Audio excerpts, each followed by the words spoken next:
was in a video that we did a couple of weeks ago where I taught in the video how to secure the arm in the case of knife attack, especially if it's concealed, which is very dangerous.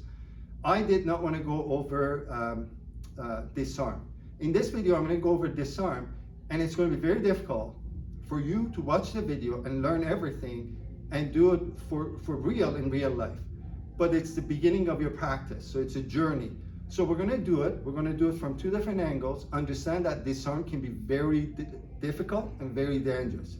So this you need to practice a lot with plastic knife so that you don't get injured. And if you're ever in this situation, you've pleaded your case, you've tried to get out of it, but the person attacks, then this is the kind of thing you can do. This is one way.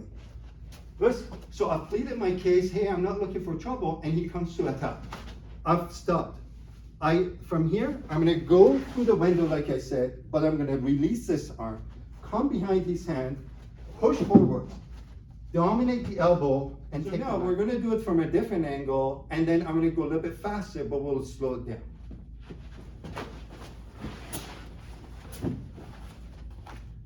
And then I have the knife. So now we're going to slow it down.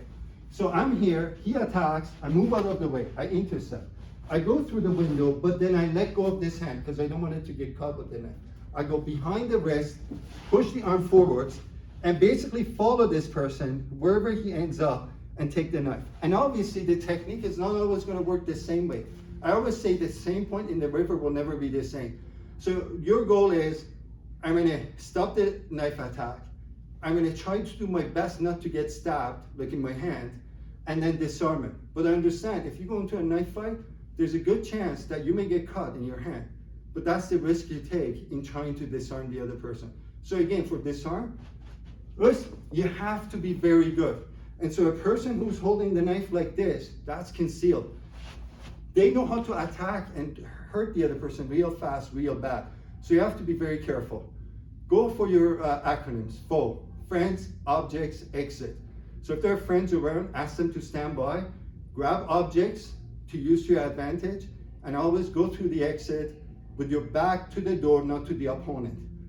Again, do everything you can not to get into a disarm situation, but if you have to, this is the beginning of your learning. And that's it for today.